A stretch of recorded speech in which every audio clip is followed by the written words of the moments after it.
We are 5 days away from the election, and we are joined now by two people who hopefully have long vacations planned in their futures. In our nation's capital, we have Washington editor for the National Review, Eliana Johnson, and from the Washington Post newsroom, we have the great Matea Gold. Eliana, I want to ask you this question just to start. It is said, and it seems to be true, that part of what's happening with Donald Trump and his closing the gap between him and Hillary Clinton has to do with Republican consolidation, or Republicans coming home to Donald Trump. Can you explain to me why Republicans are coming home? What's driving that at this late stage? Yeah, I think that's right, and you can see it most clearly in Utah, where the independent candidate, Evan McMullin, had been surging in the polls as recently as last week, and Donald Trump is actually leading the latest polls, and McMullin has fallen to third place in some of them.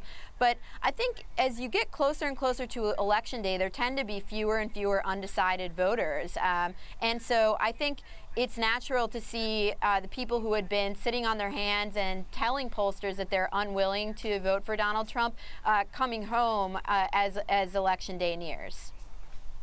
But Eliana, just stay with you about this. I mean, obviously it's the case that races often tighten and that undecided voters eventually go one way or the other. But Republicans who had profound misgivings about Donald Trump for months, what's happened, do you think, in the state, and what's happening in the race that's caused people who had big misgivings about Trump to abandon those misgivings and come back to their natural home?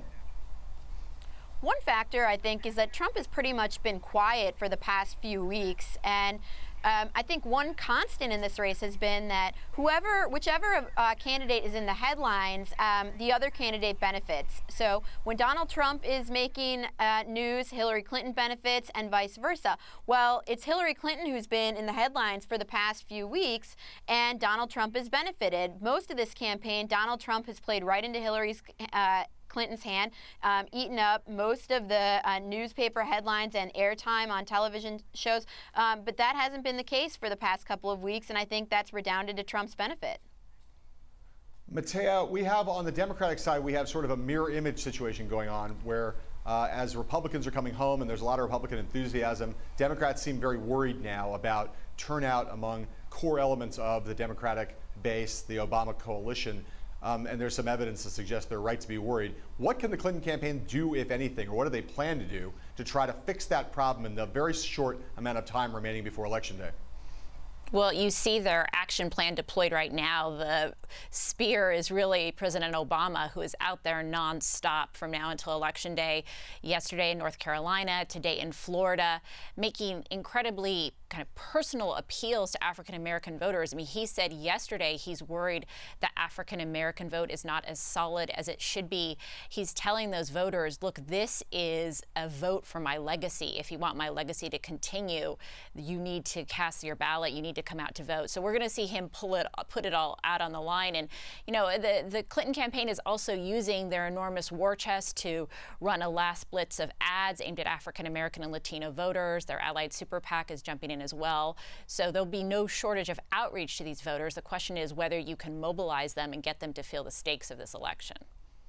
Yeah, Matea, staying with you for on this, you know, there's been a lot of focus obviously on the African-American piece of this, and we talked about it at some length on the show yesterday.